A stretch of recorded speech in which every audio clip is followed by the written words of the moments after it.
Hi everyone, Leah Hechtman here. Looking forward to talking about rewinding reactivation, a deep dive into the viral infections from the herpes viridacea family. April 13th, please go to www.bioceuticals.com.au for more information.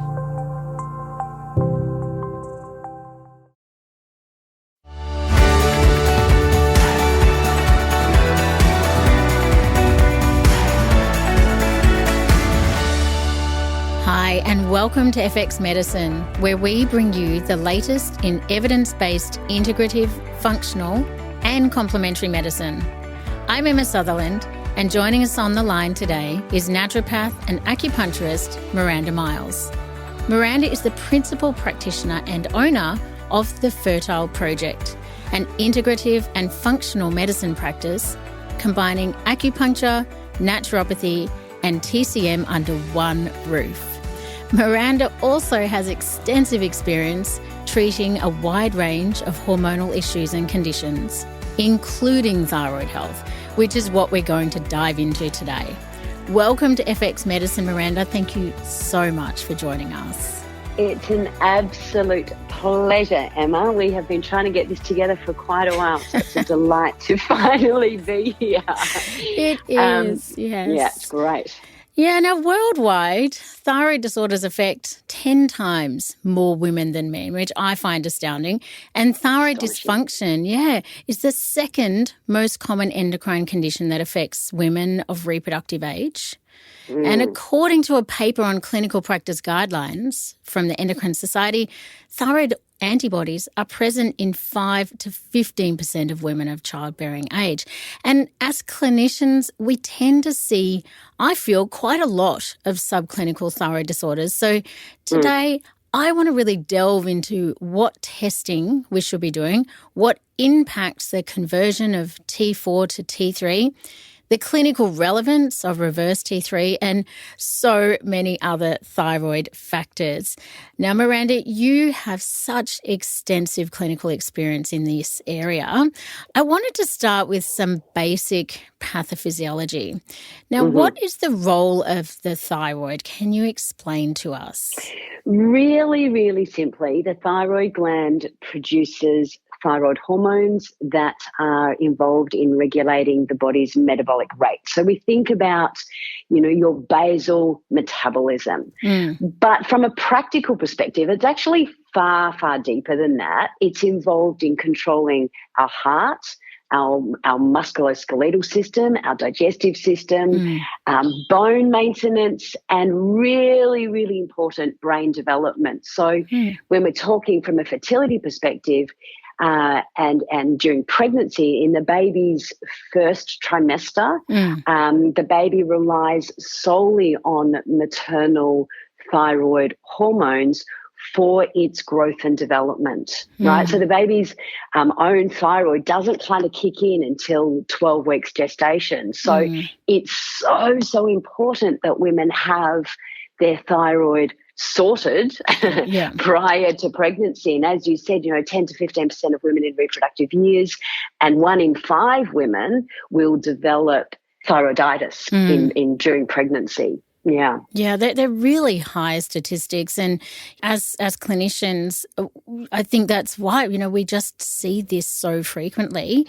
Yes. But can you let us know, what nutrients are involved in that thyroid hormone metabolism? Because we're going to do a lot of deep diving today, but I want to just sort of set the scene with some basics. Yeah. So it's quite a complex process, right? So the first thing that sort of happens is that the thyroid gland traps iodide, right? The iodide ion, and it actively transports the iodide from the blood into the cytosol, and the thyroid gland contains most of the body's iodide, right? At the same time that that's going on, the Golgi apparatus is sort of making this thyroglobulin, which is a long protein chain of lots and lots and lots of amino acids, and one of the main amino acids within that is tyrosine. Okay, so we've got iodide that's been trapped, and we've got tyrosine that's attached to this thyroglobulin molecule. Okay. then what happens is the iodide can't actually bind to the tyrosine in that form. It needs to be iodinized, basically. So it gets converted from iodide into iodine. Right. Okay. And the nutrient that does that is iron. Okay. So far we've got tyrosine, we've got iodide or iodine, and we've got iron. Yes. And so that iron changes the iodide into iodine. So it's an oxidation process that's done by a peroxidase enzyme. Yep. And then the iodine is able to attach to the tyrosine molecules on the thyroglobulin chain. Right. Okay. It's so like a symphony, isn't it? It's like a dance, all of these little steps that build up. But, one of the first thoughts that came to my mind was, boy, I know a lot of iron deficient women. So exactly. And I think that's one thing that is really, really commonly missed in clinical practice, the connection between iron and thyroid. And, of course, some of the symptoms of iron deficiency is fatigue, shortness of breath, cold sensitivity, cold hands and feet. Yeah. And they are exactly the same clinical deficiency symptoms of thyroid issues. Yeah.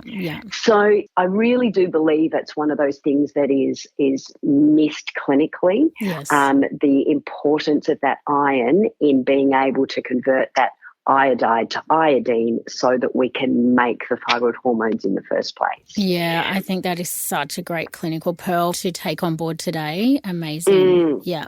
And then it even keeps going after that, because then, of course, what we're making T4. So basically that process makes T1 and T2, and then T1 and T2 join together to make T3. Yeah.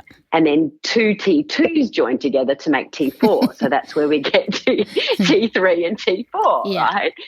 And then basically of our total thyroid hormone pool, we make anywhere between 80 to 93% of our thyroid hormones as T4. And that's basically inactive. Right. And then we make around 7 to 20% as active T3. Then we need to convert the T4 to the T3, and we need selenium for that process. Yeah. And we need zinc for that process. Then we need to be able to transport the thyroid hormones around the body, and we need another protein transporter called transthyretin, which is vitamin A dependent. Yeah. So, and then vitamin A also affects our thyroid hormone receptors on our cells, as does vitamin D. So it's more than just iodine, which, I mean, everyone sort of thinks thyroid, let's make sure we've got a whole heap of iodine going in. Yeah. But it's so much deeper than that. And quite frankly, I would not prescribe high-dose iodine without having some sort of clinical relevance and clinical reason for doing that. Because we can obviously cause problems with that. Yeah, and I think, we could dive into the iodine story down the track as well, but I would agree high-dose iodine is a big no from me as well. But I love that description of that we need the iron to convert the iodide into iodine, that selenium and zinc are required for the conversion of T4 to T3, and the transport is vitamin A dependent. It just shows us, how much is involved in this thyroid picture, and it's not as simple as it looks. Absolutely. What about the role of T4 and T3 and then thyroid antibodies and, of course, the reverse T3? What are the actual roles of those in metabolism or in the body? Well, yeah, so as I basically said, T4 is effectively inactive, but we need to have that really good T4 thyroid hormone pool so that it can convert to the active T3, and then T3 can attach to the receptor sites and do whatever it is supposed to be doing to that particular cell, right? So we have thyroid hormone receptors on just about every single cell of our body. Yeah, okay, so the actions of T3 are very, very broad, and then our deficiency symptoms are equally as broad. So we need T3 for ovulation, we need it for fertility, we need it for the basal metabolic rate, making sure our body is actually functioning, is actually doing what it should be doing. Yeah, yeah. Reverse T3 is a really interesting one. It does. It stirs up a bit of controversy. What don't you think, Emma? Well, that's why I do want to really cover this today, because I think it does. It is a little controversial. So let's talk about it. All right. So when we're converting T4, right? So the conversion of T4 to T3 happens in the liver, and I'm not sure that everyone's aware of that either. Yeah. Okay. So around 40% of our available T4 is converted into T3, and during normal circumstances, about 20% of that T4 goes to reverse T3, which, as you know, is like an inactive version of T3. Yeah. So it's that reverse T3 is being produced all the time, and our body, when it's at a low level, our body kind of goes, yeah, cool, great, we've got a little bit of reverse T3, no worries, let's just clear it from the system, no big deal. Okay. However, reverse T3 does have, in my opinion, a very, very important role from a stress perspective. Okay. So reverse T3 is produced in higher amounts during times of stress, during times of fasting or starvation, or any sort of illness such as liver disease, or, weird fatty diets if people are not feeding their bodies properly. And it's simply your body's way of shutting down metabolism, of preventing you from burning fat, preventing you from using your carbohydrates, because if we think about the role of stress, stress is all about survival, right? Yes. It's about running from the woolly mammoth. Yeah. The last thing you want to be doing when you're in a stressful situation is burning through all of your fat stores, because you don't know when your next meal is going to be. Yeah. So if you've got a woolly mammoth on your tail, you're under extreme stress. You are trying to get to safety. You don't want to be either A, pooing, B, having to stop to, change a tampon, C, having a baby, or D, needing to stop and eat some food. So your whole metabolic process shuts down, slows down. And that's so that when you get to safety, you still have a reserve. Does that make sense? Yeah, it does make sense. And I think the underpinning is that cortisol and stress levels have so much to do with this reverse T3 situation and that increased conversion to reverse T3. Just on that with cortisol. So this happens if your cortisol is either high or low, right? It also happens if your adrenalin is high, and it happens again if your iron is low. Okay. And again, it happens when your iron's low because you don't have enough iron to keep making your thyroid hormones. So it all just shuts down. And how that can then present is a hypothyroidism, even a subclinical hypothyroidism, right? Where you have all of those hypothyroid symptoms, difficulty losing weight, unexplained weight gain, cold sensitivity, hair thinning, hair drying, loss of hair, all of those really common symptoms then start to present because of this elevated reverse T3. Yeah. But when and how do you see reverse T3 being a useful metric in clinical practice?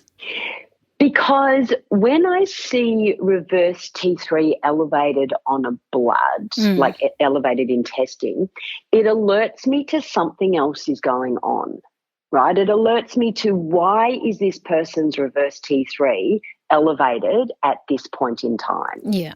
What's going on for them? Is it that they have, that this isn't a thyroid issue per se, is this a stress issue? And it changes your clinical practice. Yeah. Because if reverse T3 is elevated, remember that it happens in the liver, right? Yeah. So the conversion of T4 to T3 or the conversion of T4 to reverse T3 is happening in the liver.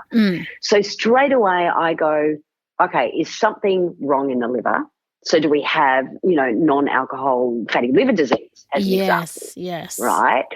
Or is the liver just not very happy at the moment? Is something going on from that metabolic perspective? Or is it a stress response? Because if it's a stress response or something happening in the liver, then it's not the patient's thyroid per se. The thyroid is not the problem. Yeah, so then you're barking up the wrong tree trying to treat a thyroid issue. That's right. Yeah, and in fact, it's either most likely a stress issue or a liver issue. So when we're talking about this situation with the thyroid and reverse T3, what herbs or nutrients do you use to treat elevated reverse T3 that is actually driven by liver dysfunction? Not cortisol, but liver dysfunction. Yeah. So nothing to do with cortisol. It's about so I use a lot of the lipotropics for the fat loss to get, because what we're trying to do is get the fat accumulation out of the liver. Yes. And I really focus nutritionally as well here. So I'm using things like acetyl L-carnitine, taurine, glycine, inositol, choline, even vitamin C and selenium. Yes. And even some folate and B12. But my main sort of focus is that carnitine, taurine, glycine, inositol, and choline sort of nutrients there. Yeah. Then herbally, absolutely globe artichoke. I think, I don't know, I think globe artichoke is sometimes really underestimated in what it does as well. Like it's so amazing for constipation as well. And when you've got this non-alcoholic fatty liver disease, then all sorts of digestive complaints can happen, and globe artichoke is brilliant for that. Yeah. And then I put in some beautiful things like St. Mary's thistle and Schisandra. Yeah, Schisandra for the cellular replication, liver cell replication. So they're sort of the things that I really love using from that lipotropic perspective. Emma, can I share with you? I just want to share with you a case. I'd love to. There's and it was a male, interestingly, that I was treating, and he came to me with what seemed to be thyroid issues. Very much a pear-shaped and just not feeling like he could lose weight appropriately for what he was eating. And we went on this big, long journey, and we found that his reverse T3 was through the roof. Okay. It was actually one of the highest I had seen. So what kind of number, though, are we talking? Because I'd love to hear some numbers. Yeah, roughly. So he was at over 700. Right. And at one point he had been at 869. Wow. Okay. And ideally we really want that reverse T3 to be below 300. His T3 was quite good. His T3 was at 5.6 and his TSH was completely normal. So we're looking at this process going, all right, what's going on here? And we went through the whole process of, is it cortisol, high cortisol, low cortisol? He's a very successful businessman. So there was a lot of stress. But ultimately what we found, which sort of surprised all of us, so we actually did a Dutch plus on him, right? And because he was basically suffering essentially what we would relate as a female condition.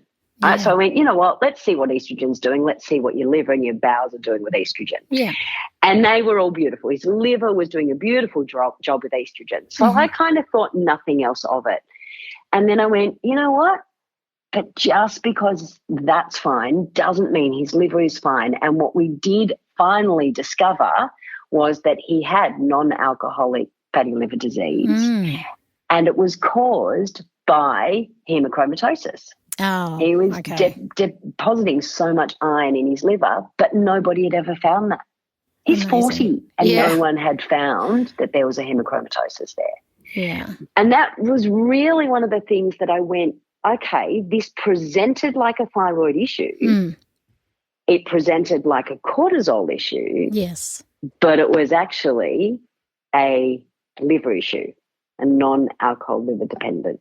That is a really fascinating case, isn't it? And it just goes to show that you have to keep peeling the layers of the onion back to get to the root cause. We are all practicing functional medicine of some kind, and it is about the root cause.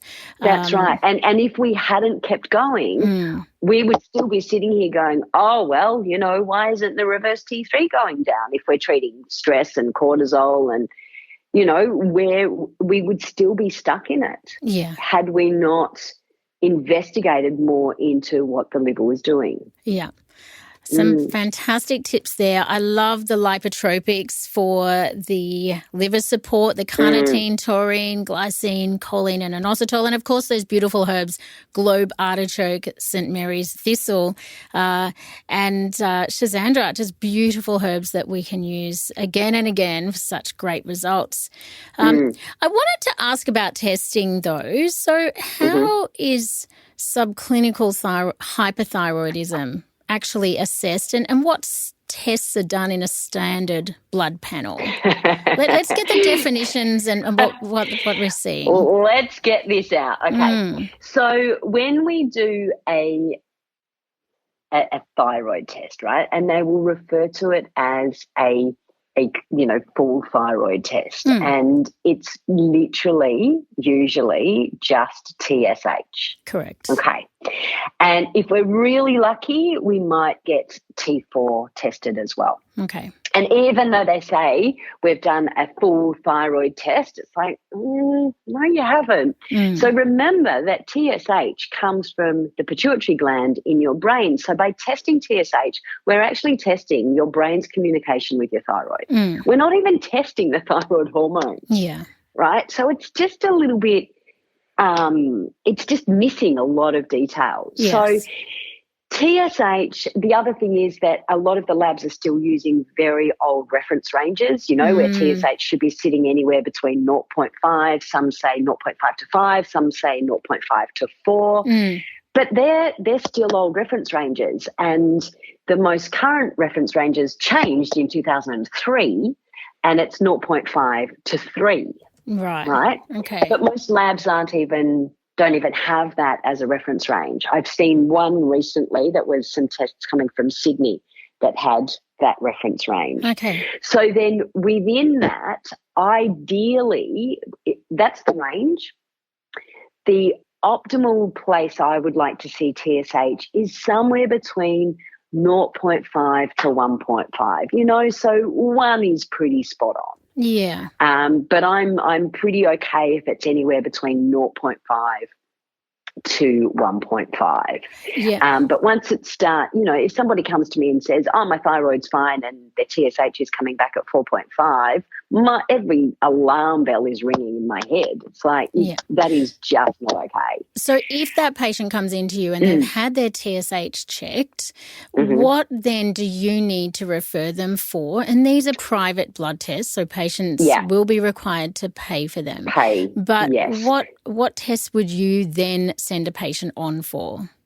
T4, T3, reverse T3, the T3 to reverse T3 ratio, the thyroid peroxidase antibody, the thyroglobulin antibody, and then even if I'm suspecting Graves' disease, then we kind of want to know what your TSH receptor antibodies are doing, or even your thyroid-stimulating immunoglobulin. They're a little bit more unusual. I'm more looking at the TSH, T4, T3, reverse T3, the T3 to reverse T3 ratio, TPO, and thyroglobulin antibody. Okay, great. Okay, perfect. Because I noticed on the Australian Thyroid Association website, they state that a TSH of around 1.0, a T4 at the high end of normal, and a T3 exactly in the middle of the range gives best results. I mean, do you agree with that or not? Yeah, I love TSH sitting, as I said, between 0.5 and 1.5. So 1 is absolutely, in my opinion, is absolutely ideal. Yes. T4, I definitely want at the higher end of the range. Now, again,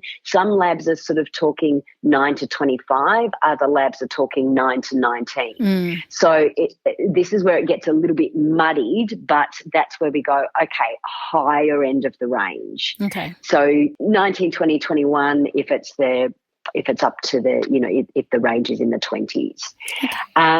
T3, I like that sitting at 4.8. So, yeah, pretty much smack bang in the middle. 4.8, 4.9, up to 5. Once it starts getting too high, we can go into that hyperthyroid state. But, again, it's really important to be measuring it against the reverse T3 as well. Okay. So that reverse T3, again, the range is usually somewhere between 250 to 500, somewhere like that. I like reverse T3 to be below 300. Okay. But again, I still want to look at that T3 to reverse T3 ratio. So if anyone doesn't know, the way that you can work that out, and basically you divide your T3 by your reverse T3 and then multiply it by 100. And that will give you your ratio, and that ratio should be between 1.2 and 2.2. Okay, great. Because ideally, sorry, Emma, to cut you off, ideally with that ratio, though, again, I want it to be at around 2. So even though the range is 1.2 to 2.2, I like that T3 to reverse T3 ratio to be 2.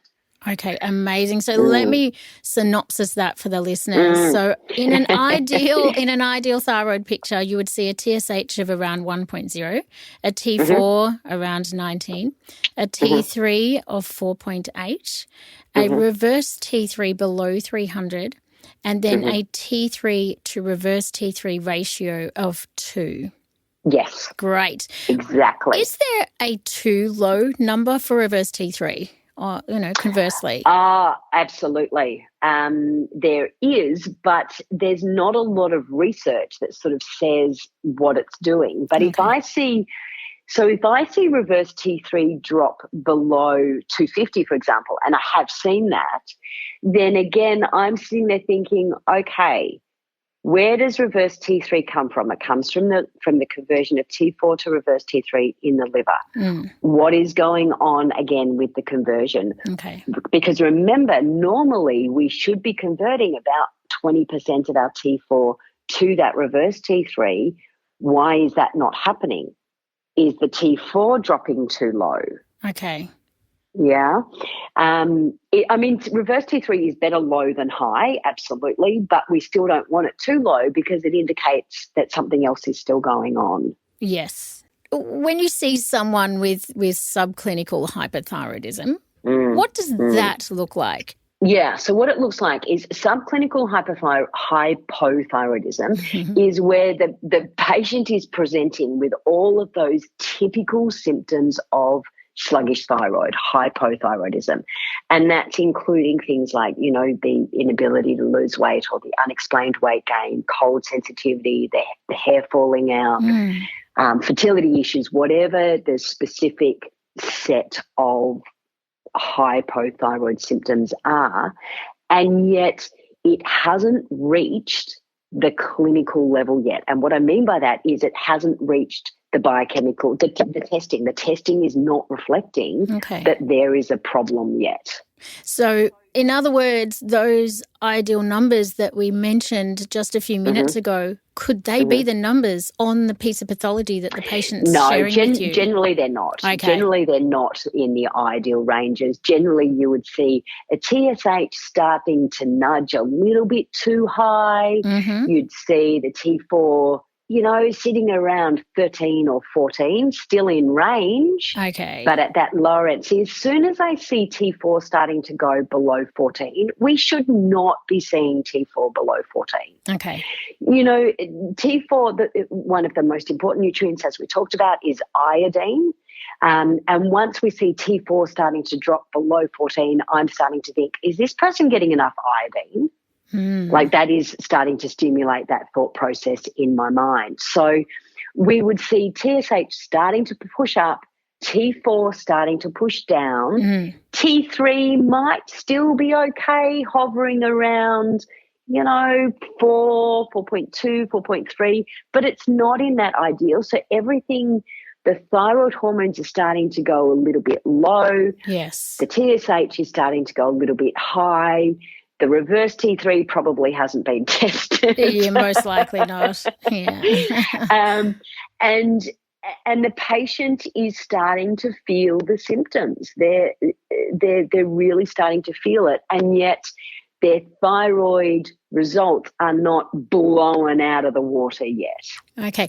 Where do you see the role of basal body temperature charting for thyroid? Like, how accurate is it? Where do you use it? Okay, so I do use it in a lot of my fertility patients, although those do their head in sometimes when they have to test it at the same time every day.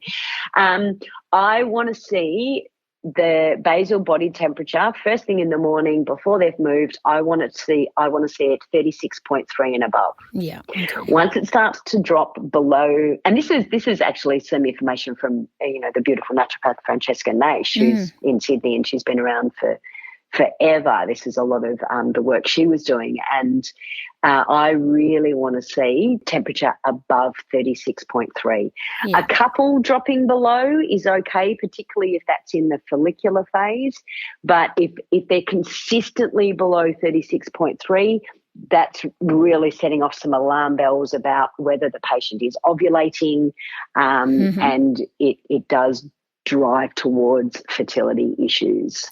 So could this be, for a patient that doesn't have the means to do all the extensive thyroid testing, could this be a means for us to get some information and possibly start some low-dose iodine and see whether that makes a difference? Yes, that's exactly what I would do. Okay. So because the extensive thyroid testing, you're looking at 220 and above, and on top of supplements and appointments and it just can become quite unreachable for some people. So to test their basal temperature, get a good quality thermometer. It doesn't have to be a $200, $300 thermometer, just a, $40, $50 thermometer.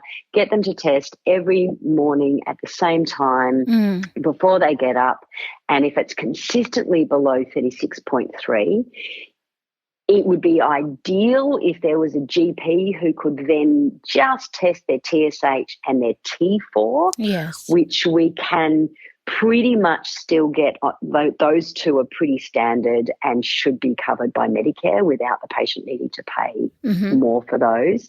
And if we've got a temperature below 36.3 consistently, and a T4 that's nudging down at around 14 or below, or 14, 15 or below, then I would start thinking about, all right, let's put some low-dose iodine in there because there's a clinical reason to do that. Yeah, I just think it's so important to make our clinical practices as accessible as possible for patients. And I think that that's a really good clinical pearl for practitioners to keep in mind for the patients that cannot do those extensive tests. I think that's super helpful. Thank you. And it does work. Once we start to see T4 coming up, you do see the temperature start to come up. Yeah, and the patient will come back and say, I don't have brain fog in the morning like I used to. Yeah, classic. Yeah, or I've lost those couple of kilos that I was just wanting to drop. No big deal, but just wanting to get those extra kilos off. Yeah, it's great. It is. It's delightful. I wanted to discuss with you. I wanted to pick your brain on what I think is an infamous gluten and thyroid situation. So many practitioners will automatically tell all thyroid patients to avoid gluten. But I wanted to look at, what does the research say? And in my reading, I came across a 2019 pilot study. So it was just a pilot study, and it involved women with with Hashimoto's, and half were instructed to eliminate gluten for 6 months, while the other half were told to include it. And at the end of the study period, the women who avoided gluten had lower levels of thyroid antibodies and, interestingly, higher vitamin D levels. And I'm wondering if gluten avoidance is only beneficial in women with an autoimmune component to their thyroid, but I'd love to hear your thoughts. Okay. So in my opinion, Yes. there are several reasons to remove gluten, okay? Yeah. And most importantly, when there is an autoimmune component. Mm-hmm. If there's not an autoimmune component, then I think that needs to be a clinical decision based on the patient in front of you. Okay. However, I don't love gluten, and there's 3 really main reasons. So the first one is the molecular mimicry or the cross-reactivity. Yes. So if you have Hashimoto's or an autoimmune thyroid condition, your immune system is making antibodies that are already attacking your thyroid. Okay. Yes. If we then put gluten into the picture, gluten contains a protein called gliadin. And gliadin is not a particularly favourable protein for our system. We don't deal with it very well. It's quite a large protein, and our digestive system doesn't deal with it very well.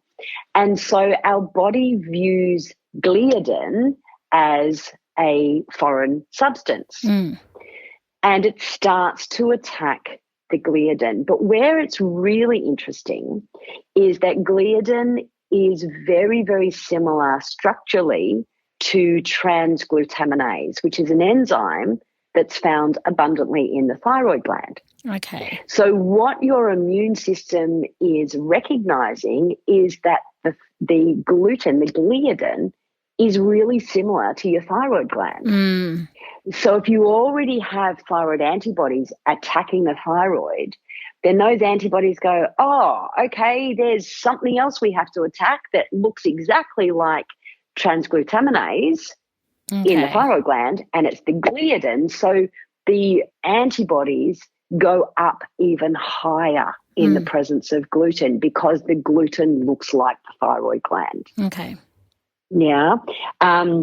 So our immune system really ramps up its attack on that thyroid tissue. So then the thyroid tissue is under attack, the gliadin is under attack, and if you take that gluten and gliadin out for 6 months, then the antibodies will drop. And people can notice a difference within days. Okay. But for some people, it does take that sort of 6 month period, or I like my patients to remove it for 6 months. Yes. Okay. Yes. So that's the sort of molecular mimicry. And then the second reason is gluten itself is very inflammatory to the gut. Okay. As I said, gluten and the gliadin are really big proteins. We generally don't break them down very well. And those large molecules cause inflammation to the gut and a separation of the tight junctions in the cells that line the gut wall. And when the gliadin approaches the walls of the gut becomes more porous, allows the big molecules of gliadin to enter. So we wind up with leaky gut. And again, in response to that, the human body immediately goes to work in raising an immune response. And if you already have those elevated thyroid antibodies, then you're setting off an even greater immune response. Makes sense. And that was a bit of research that was done in 2017. Okay. And then the other sort of third thing is, most wheat and gluten in Australia is sprayed with glyphosate somewhere in its production, right? And that could be during the growth of the wheat and gluten or after it's been harvested. And the glyphosate is used as to prevent mold. Yeah. But it's an absolute gut irritant and weakens the digestive system as well. And as a chemical, it can cause thyroid dysfunction itself, right? So it can be a trigger for thyroid dysfunction. You may not have antibodies previously, and then suddenly the glyphosate that's on the gluten or the wheat is actually the trigger that sets off the entire immune response. Yeah, it's also fascinating, isn't it? So removing gluten for those people with autoimmune-driven thyroid issues. So 3 reasons: molecular mimicry between the gliadin and the transglutaminase enzyme and that subsequent elevation of thyroid antibodies.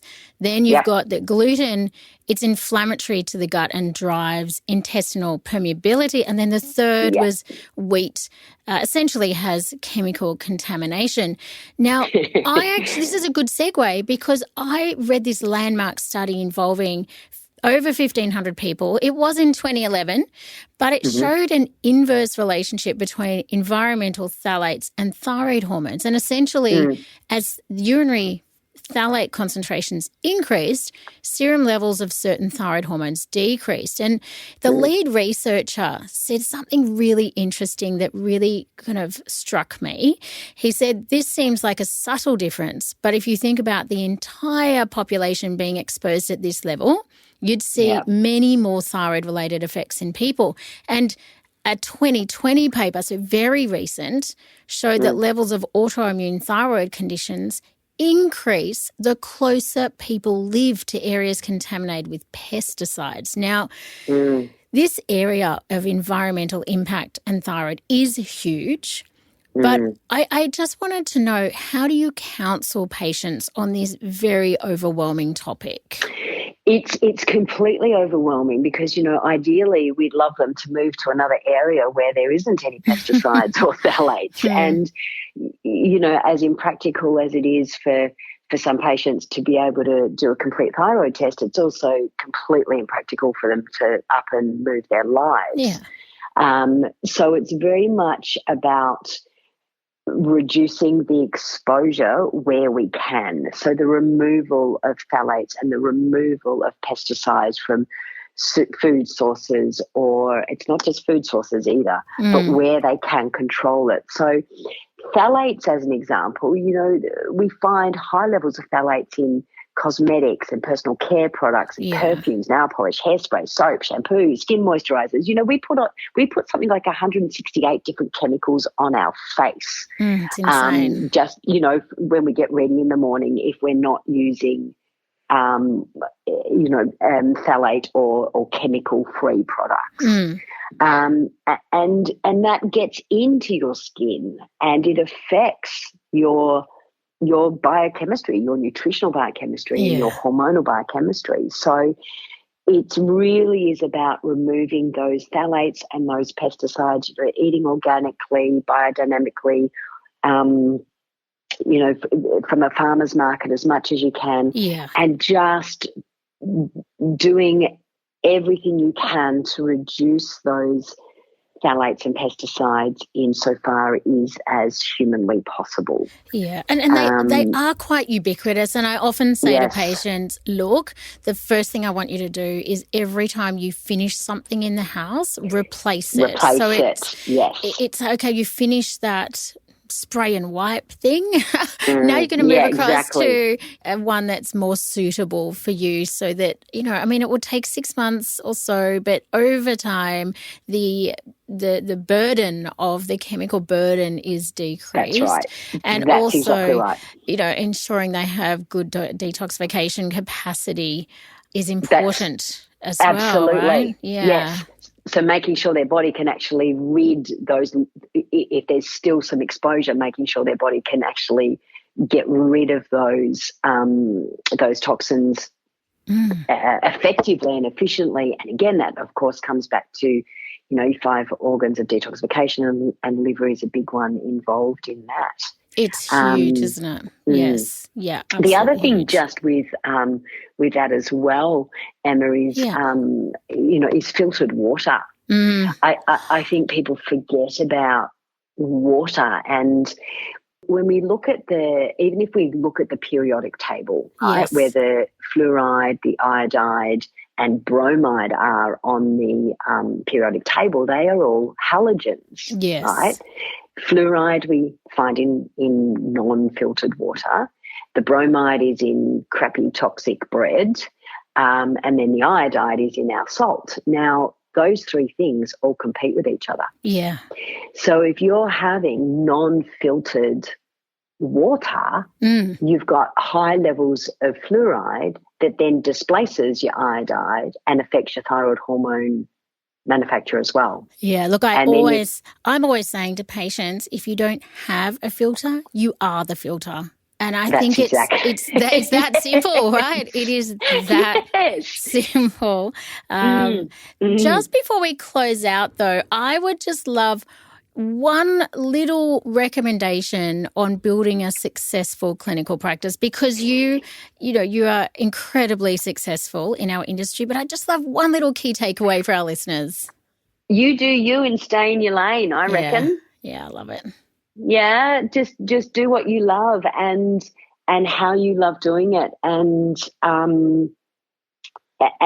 sitting within your own expertise or your own area of interest. And when I was studying, one of my lecturers said, Miranda, can you come and stand up in front of the class and draw the hormonal cycle? And I did not want to deal with women's bits. I wanted to do digestion, yeah? And I didn't want to do women's bits. And then I stood up in front of the class and had to draw the hormonal cycle off the top of my head, and I could. I just knew it. I just got it. So for me, it was like, okay, I'll do me. I'll do what I feel like I'm good at, and what has touched me personally, and what I love, the areas that I really love. Work for me is fun. I love what I do. Absolutely love it. I think that's really important. Yeah, I would agree. I love what I do too, but it's abundantly clear that you love what you do, and thank you so much for all that you bring to our industry. It's just so invaluable. Oh, thank you, Emma. And same goes back to you. You've got an incredible practice and bring incredible knowledge to our industry. Amazing. It's fabulous. Miranda, thank you so much for taking us through this minefield that is the thyroid. And we know that thyroid issues can be so complex, and being able to really deep dive into it and discuss it is so insightful and instructive. And I think practitioners will have a lot of helpful clinical pearls on herbs and nutrients and diet factors that they can use to start treating thyroid conditions. So thank you again for being with us today. Absolute pleasure. Amazing. Thank you everyone for listening today. Don't forget that you can find all the show notes, transcripts and other resources from today's episode on the FX Medicine website, fxmedicine.com.au. I'm Emma Sutherland, and thanks for joining us. We'll see you next time.